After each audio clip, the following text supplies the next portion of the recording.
Bonjour, bonsoir mes chers enfants de la quatrième année. Alors, comment allez-vous?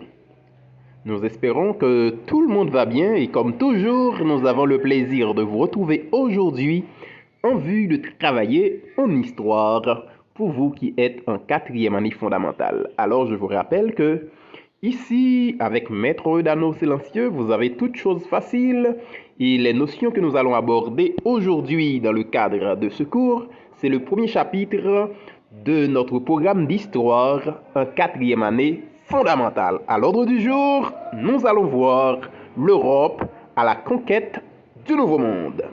Qu'est-ce que nous allons voir en cet instant?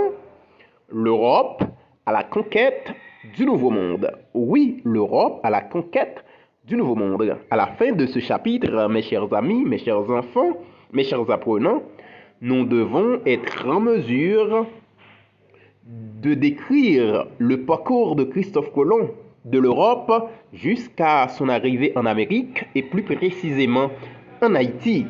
Nous devons être en mesure de tracer, de décrire le parcours de Christophe Colomb depuis l'Espagne jusqu'à son arrivée en Amérique et plus précisément en Haïti. C'est-à-dire qu'à la fin de ce chapitre, vous devez être en mesure de faire cette description. Et je suis sûr que nous y arriverons. Alors, vous êtes là? Ben, allons voir. L'Europe à la conquête de l'Amérique. Alors, mes chers enfants, ce qu'il faut surtout souligner, quand on dit l'Europe à la conquête de l'Amérique, c'est-à-dire, il y a l'Europe, c'est un continent, vous vous souvenez. L'Europe, c'est un continent. Il y a plusieurs autres continents, comme l'Amérique, comme l'Afrique, comme l'Océanie. Vous savez tout ça. D'accord?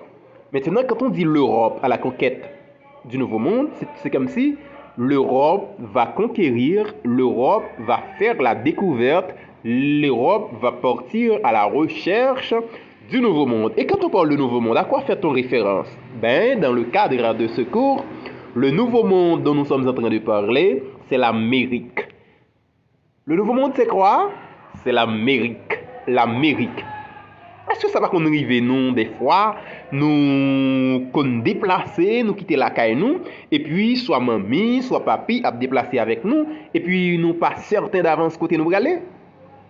Eh bien les arrivés nous faisons des coups une découverte dans ce sens ça n'a fait conquête n'a fait exploration. Ben les Européens vont conquérir l'Amérique, ils vont explorer l'Amérique. Mais quand nous parlons de conquête, c'est une autre chose, c'est beaucoup plus que l'exploration, c'est beaucoup plus que la visite, c'est beaucoup plus qu'aller voir. Alors écoutez bien mes chers enfants, l'Europe à la conquête de l'Amérique, c'est-à-dire du Nouveau Monde, c'est-à-dire le continent européen va conquérir le continent américain. Tout le monde est clair, ben on peut avancer. Alors, il faut surtout souligner que l'arrivée de Christophe Colomb en Haïti se faisait le 5 décembre 1492. Christophe Colomb arrive en Haïti. Le cacique Guaganagaric lui offre son amitié.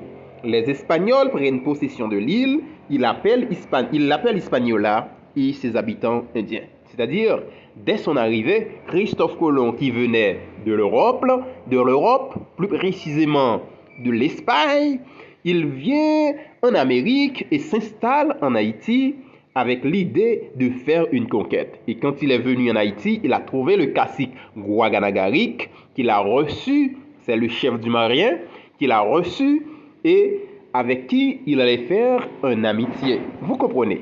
Alors, je suis certain que vous êtes tous et toutes d'accord et compris que Christophe Colomb s'est arrivé en Amérique, plus précisément en Haïti, le 5 décembre 1492, et c'est le cacique du Marien, Guaganagaric, qui l'a reçu et qui a fait et développé, si vous voulez, une amitié avec Christophe Colomb. Alors, quand Christophe Colomb arrive en Amérique, il y avait des difficultés pour trouver des personnes pour travailler. On nous dit qu'il a appelé l'espace Hispaniola, il appelle les habitants indiens. Alors, les Indiens se sont mis à effectuer des travaux forcés. Est-ce que nous comprenons ça veut dire travaux forcés? On sait que le monde qui est venu là, malheureusement, il a fait une série de travail que n'ont pas habitué à faire. Et de fait, puisqu'il y a une série de travail, ils n'ont pas habitué à faire un travail qui m'a dit en pile d'énergie, en pile force, eh bien, moun sa yo pral trouver dans des difficultés et moun sa yo pral mourir bien rapide. Alors, pour ce faire, les Espagnols avaient l'intention de faire venir en Amérique et plus précisément en Haïti des Noirs pour travailler à la place des Indiens qui se sont morts par milliers. Les Espagnols forcent les Indiens au travail, ces derniers ne résistent pas à ce dur traitement et meurent en grand nombre. Les Espagnols font chercher des Noirs d'Afrique pour remplacer les Indiens. Et ce mouvement, aller chercher des Noirs en Afrique pour venir travailler en Amérique, on a appelé ce mouvement traite des Noirs. Comment a-t-on appelé ce mouvement, ce phénomène, aller en Afrique pour trouver des Noirs, pour les acheter et les faire venir ici travailler en Amérique? On a appelé ce mouvement la traite des Noirs. Si on ne veut pas dire la traite des Noirs, on peut parler de la traite négrière. Traite des Noirs ou traite négrière. Alors, il faut également souligner que le Nouveau Monde va être partagé. Le Nouveau Monde, l'Amérique, à peine découvert par Christophe Colomb, va être partagé. La richesse des terres conquises par Christophe Colomb pour l'Espagne attire d'autres pays d'Europe vers l'Amérique. En 1493, le pape Alexandre VI partage le Nouveau Monde entre l'Espagne et le Portugal. C'est-à-dire, quand Christophe Colomb est venu en Amérique, il y avait de quoi survivre, il y avait de quoi piller, il y avait de quoi voler, il y avait de quoi s'accaparer. Et en ce sens, mes chers amis, mes chers enfants, l'espace va être divisé. Et cette division va provoquer que l'Espagne va occuper une partie de l'Amérique et le Portugal va occuper l'autre partie. L'Espagne a occupé les parties actuelles du Mexique, de la Caraïbe, les grandes Antilles, Cuba, Haïti, Jamaïque, Porto Rico, des petites Antilles, une partie de l'Amérique du Sud, comme l'actuel Équateur, Colombie, Venezuela, Bolivie, Paraguay, Pérou, et Chili, Uruguay. L'ensemble de ces espaces ont été occupés par les Espagnols et les Portugais occupaient les autres espaces comme le Brésil par exemple. Alors, il y avait un litige, il y avait un mécontentement auprès d'autres pays d'Europe, d'autres nations d'Europe. Ils voulaient à tout prix, et les pays d'Europe, ils voulaient à tout prix avoir leur possession de cette nouvelle contrée, du Nouveau Monde, de l'Amérique. Alors, il va y avoir le pillage des navires espagnols et portugais. La France, l'Angleterre et la Hollande, ce sont des ennemis de l'Espagne. Ces pays encouragent leurs aventuriers à piller les navires espagnols et portugais chargés d'or et de marchandises. Puisque l'Amérique a été conquise par les Espagnols, ensuite les Portugais, les Hollandais, les Français, les Anglais qui ont voulu également s'occuper de l'Amérique, ils vont en quelque sorte piller les navires espagnols, les navires portugais qui vont laisser l'Amérique pour se rendre en Europe en vue d'affaiblir, en vue de trouver une brèche, en vue de les dissuader pour pouvoir faire leur apparition. Est-ce que vous comprenez?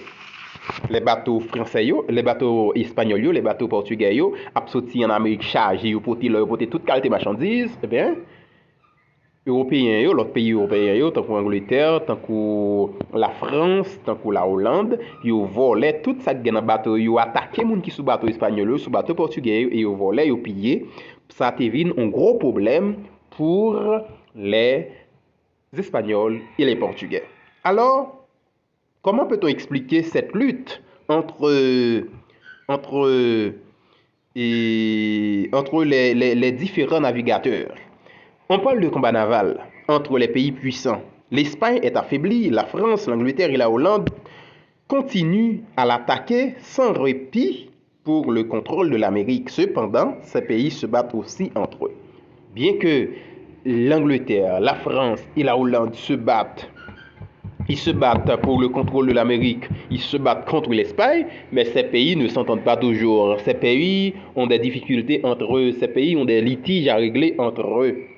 Alors, il faut également souligner que les Espagnols, à partir des richesses qu'ils ont pillées d'Haïti, eh ben, ils allaient construire de grands palais en Espagne, ils allaient développer l'industrie, ils allaient en quelque sorte rendre leur pays un pays beau, un pays où il fait bon de vivre, un pays où tout le monde aimerait visiter. Combien d'entre vous aimeraient visiter l'Espagne? Oh, il y a. Hey, tu aimerais visiter l'Espagne? C'est très bien. Alors, vous menez en ce sens une vie d'exploration si vous voulez rendre visite à l'Espagne. Alors, quand nous parlons de l'Espagne, sa capitale actuelle, c'est Madrid. Et pour vous qui avez l'habitude d'entendre parler du football, il y a le Real Madrid, il y a l'Atlético de Madrid. Alors, ce sont des villes, la capitale, ce sont des équipes de préférence, des clubs de la capitale de l'Espagne, à savoir Madrid. Mes chers enfants, est-ce que vous êtes là? Ben oui, vous êtes là, nous allons continuer. Il faut également attirer votre attention sur des mots que nous venons de citer comme aventurier. Aventurier. Quand nous faisons référence à aventurier, nous parlons des personnes qui s'intéressent aux choses audacieuses, dangereuses, comme les voyages vers l'inconnu, c'est-à-dire des personnes qui ont des intentions d'exploration, des intentions de découverte, des intentions de conquête. C'est-à-dire, quand nous parlons des aventuriers dans ce cas, nous faisons référence aux navigateurs espagnols, français, portugais, anglais, hollandais, tout ça. On les appelle aventuriers. On parle aussi de combat naval. Quand nous parlons de combat naval, selon vous, à quoi fait-on référence? C'est une bataille entre les navires ennemis, c'est-à-dire les bateaux espagnols se battent contre les bateaux français, contre les bateaux anglais, contre les bateaux hollandais contre les bateaux portugais, et quand ils s'affrontent sur la mer, on dit que c'est une guerre navale. Alors, il est intéressant d'attirer votre attention sur les conflits navals qui se tiennent toujours. C'est extrêmement intéressant de savoir. Alors, il nous faut, mes chers enfants, un certain résumé de tout ce que nous venons de dire. Il nous faut un certain résumé de tout ce que nous venons de dire.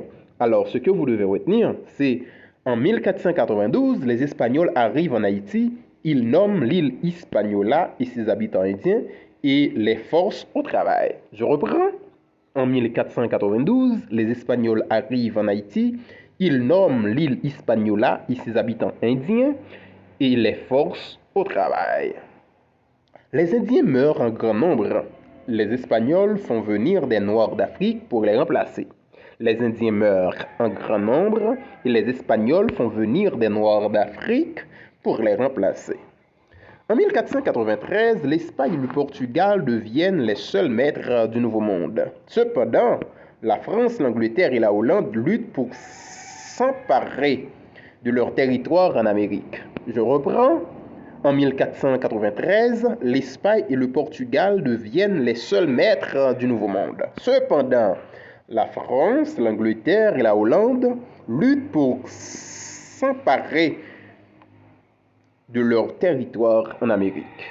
Enfin, la France, l'Angleterre et la Hollande deviennent de plus en plus puissantes en Amérique, mais ces pays ne sont pas amis, ils se battent aussi entre eux. La France, l'Angleterre et la Hollande deviennent de plus en plus puissantes en Amérique, mais ces pays ne sont pas amis, ils se battent aussi.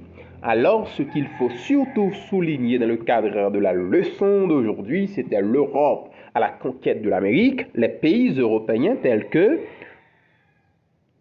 Je vous écoute.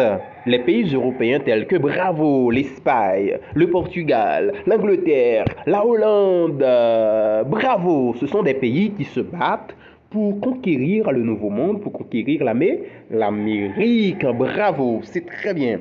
Alors, c'est ce que vous devez savoir. Des pays d'Europe, ils se préparent, des pays d'Europe avaient l'intention de conquérir l'Amérique, ce qu'ils ont fait à partir de 1492 avec comme chef de file Christophe Colomb, ensuite Christophe Colomb pour les Espagnols, ensuite les Portugais, les Anglais, les Hollandais, les Français. Ils ont voulu tous accaparer le Nouveau Monde, l'Amérique, en vue d'exploiter ses richesses, en vue d'exploiter les Noirs venus d'Afrique pour les forcer à travailler et plus tard, on va les appeler esclaves. Et pour les faire venir d'Amérique en sortant d'Afrique, il y avait un phénomène qu'on a appelé comment?